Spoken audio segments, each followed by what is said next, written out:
घने जंगल के किनारे एक पुराना सुनसान घर था। लोग कहते थे कि वहां कोई इंसान नहीं बल्कि एक डरावनी आत्मा रहती है। रात होते ही उस घर के आसपास अजीब अजीब आवाजें सुनाई देती थी। पहले तो बस हवा के झोंके और पत्तों की सरसराहट थी। धीरे धीरे ये आवाजें और तेज होती गई। चलो, नई डिलीवरी।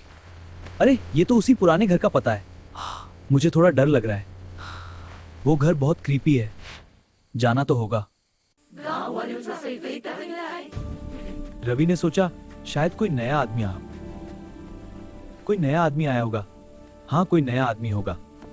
जैसे ही वो घर के पास पहुंचा, उसे एक अजीब ठंडक महसूस हुई।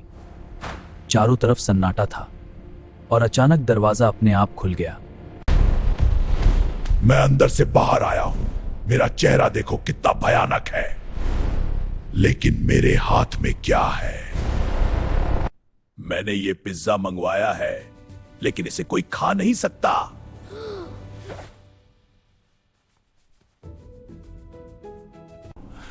क्योंकि ये पिज्जा शापित है। जो भी इसे खाएगा वो हमेशा के लिए यहीं फंस जाएगा।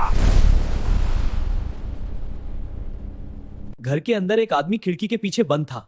मत खाना, मैं भी इसी पिज्जा के चक्कर में फंस गया हूं। रवि तुरंत समझ गया कि यह एक जाल है।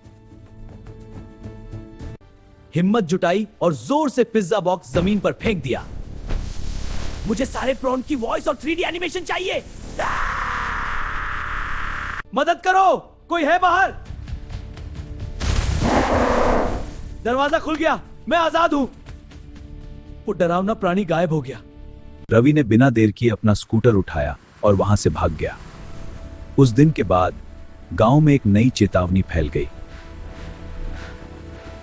भूतिया पिज्जा खाना मना है।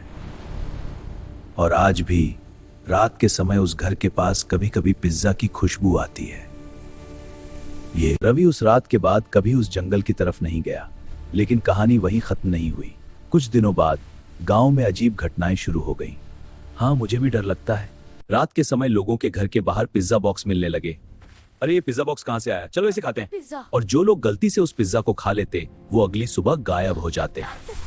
एक रात रवि अपने घर के बाहर आया और उसका दिल जोर जोर से धड़कने लगा। दरवाजे के सामने रखा था वही पुराना पिज्जा बॉक्स। उस पर खून जैसे लाल रंग से लिखा था, तुम बच नहीं सकते।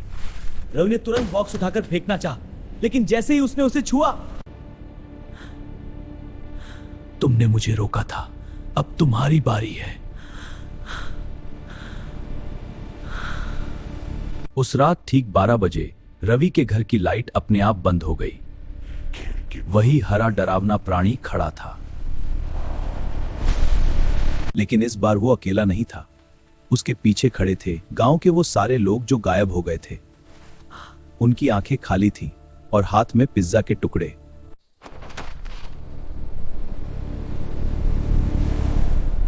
और हर कोई ये पिज्जा खाएगा। पीछे हटने लगा, लेकिन मेरे पैर जैसे जम गए थे। तभी मुझे याद आया, पिछली बार पिज्जा को जलाने से वो प्राणी कमजोर हुआ था। हाँ, अब मुझे पता है कैसे।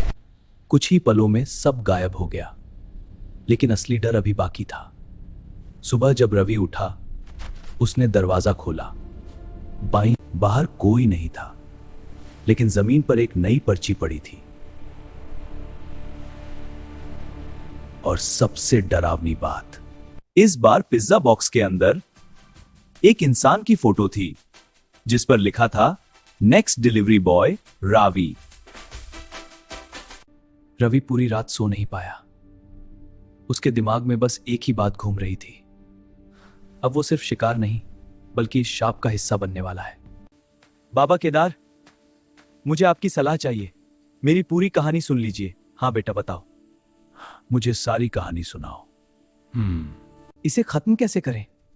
आज अमावस्या की रात है। तुम्हें उसी पुराने घर में जाना होगा और उस प्राणी का असली दिल जलाना होगा जो उसके पिज्जा बॉक्स में छिपा है। रात के 12 बजे रवि उसी डरावने घर के सामने खड़ा था। चारों तरफ घना अंधेरा। अचानक दरवाजा अपने आप खुल गया। इस बार वो भागा नहीं, वो अंदर चला गया। अंदर जाते ही पूरा घर कांपने लगा। वो हरा प्राणी फिर से सामने आया, लेकिन इस बार उसका रूप और भी भयानक था। तुम खुद मेरे पास आ गए, अब तुम कभी नहीं जाओगे। मैंने डर को दबाया। मुझे पता है तेरा राज।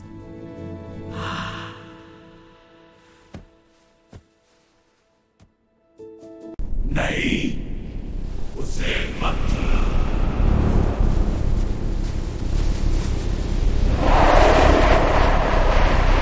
पूरा घर हिलने लगा, आत्माएं चिल्लाने लगी। रवि ने कांपते हाथों से माचिस जलाई और उस दिल को आग लगा दी। जैसे ही दिल जलने लगा, प्राणी दर्द से चिल्लाने लगा। उसकी ताकत खत्म होने लगी और एक एक करके सारी आत्माएं आजाद होने लगी। ये अंत नहीं है, भूख कभी खत्म नहीं होती।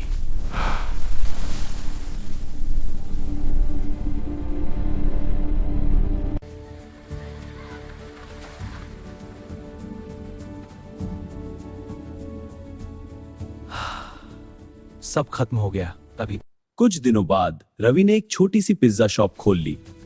सब कुछ ठीक चल रहा था। अरे नहीं, सब पिज्जा खराब हो गए।